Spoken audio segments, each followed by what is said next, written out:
So Mike McGlinchey had that really strange picture where he looked like he was roughly 225 pounds. Then he heard the blowback. He posted a video where he's working out, and he posted a picture of a scale that said 310, although he wasn't necessarily on the scale in the picture, although that was the implication. Then the Niners have said he's on track. He comes out. He says he's on track. They are really trying to sell us on Mike McGlinchey being himself for the full season this year. Do you buy it? It's hard for me to buy that he's himself. Do I think Mike McGlinchey is going to play and be in training camp? For sure. He'll be on the field. But what does that look like? And I think that's what people should be worried about at this point. But if, again, Mike McGlinchey could show up to training camp, you could get some preseason reps and you could see, and maybe week one, yeah, he's same old Mike, like one of the best run blocking tackles in the league, and they're able to move with it. It's hard for me to believe that he's going to be as good as he was in the run game off the bat because of that injury. And and that's not me being negative. I'm just trying to be realistic at this point. Will he be playing? For sure. He's going to be there. Like, he'll be starting, but what does starting look like? What does Mike McGlinchey in 2022 look like? That's the part that I'm going to sell right now, is because I have a hard time believing that he will be the same old Mike that was so good in the run game, that, took a lot of lumps, in pass protection, but they were in big moments. So people kind of magnified that. It wasn't as bad as people believe. But in the same way, you can't have a drop off in any way.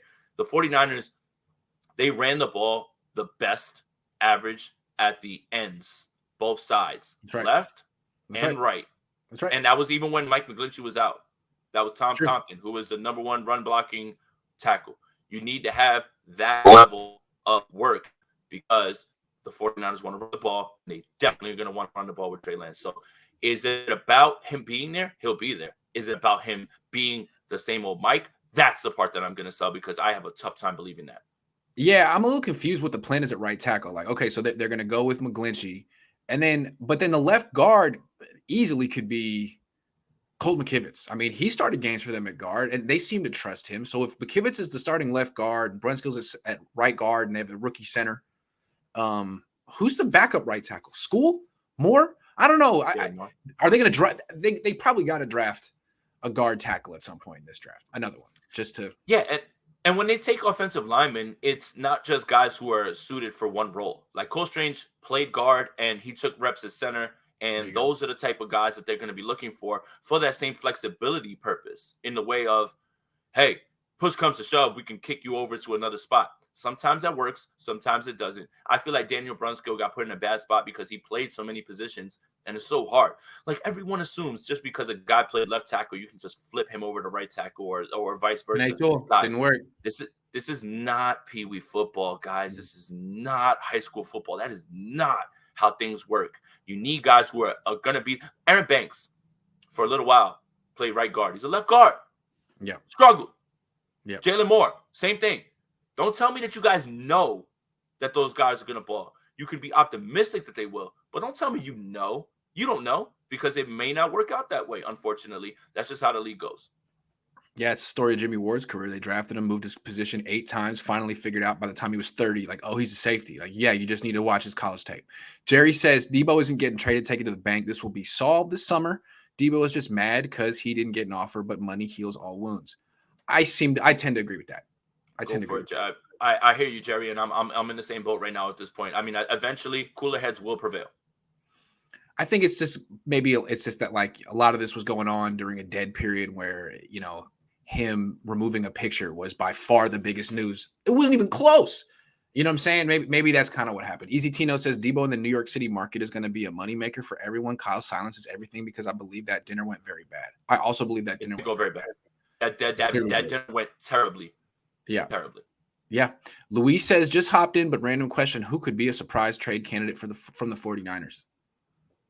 Nick Bosa. Or Nick Bosa. No. I mean, if they think they can't get it done, but I mean, that would be a surprise. Clearly, they're not going to trade Kittle. They extended him. Anyone you could think of? Mitch Wisnowski, so they can go ahead and draft Matt Araiza, the punt god. There you go.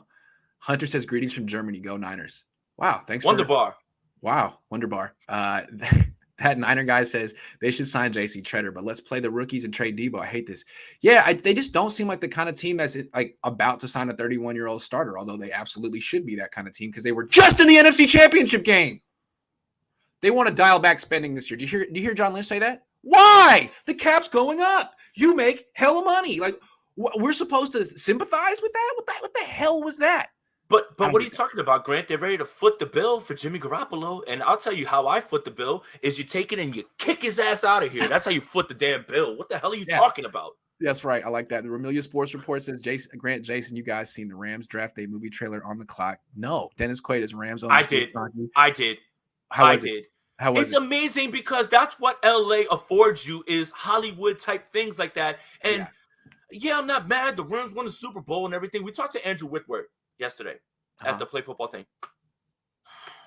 And he said the best game he's ever played in, the most electric game that he ever played in, and he played in the Super Bowl and won, was the NFC title game. Oh. And he said that he never felt any type of energy like that. And I looked at him and I was like, you son of a, like, thank you for like ripping off the scab, appreciate you, because he got revenge on the team that he used to play for in the Super Bowl. And that man still told me with a straight face that the NFC title game was the best game he's ever played in. And that was the most electric game he's ever been a part of. I was so hurt. Oh, whatever. Whatever. I'm glad you got to meet him. Walter Payton, man of the year. Hey, that man is massive. I also want to say drip unmatched Jordan 3s. I was like, Andrew, you're out here killing them right now, man. Was he, had he lost like 50 pounds already? I always love to see slim. That. He's pretty slim. I love that with offensive linemen.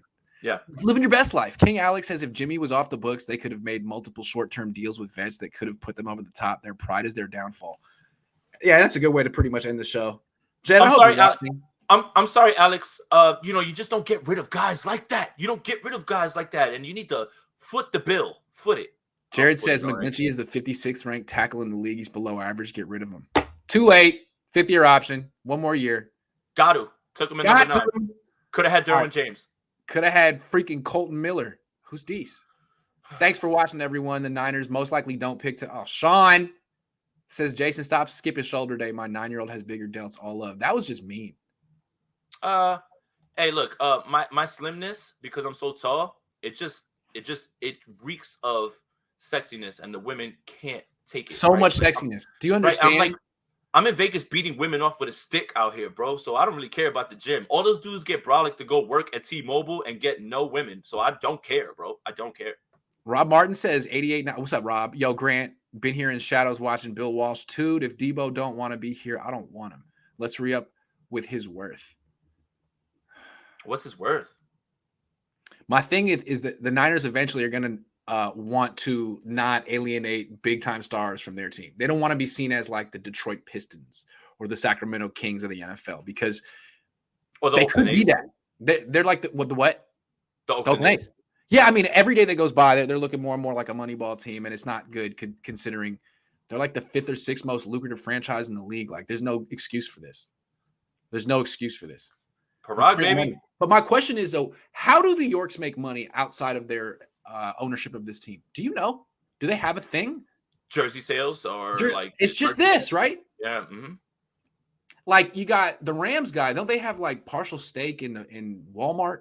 Am I wrong with that? Really? I didn't know that. His wife, I think, was one of the one of the Walmart heiresses. I'm just saying, there's some owners out there that actually have like independent wealth. And it seems to me that the NFL is moving back to like the 80s and 90s where teams with money can actually use it for a change. So Niners, you might want to think about using your money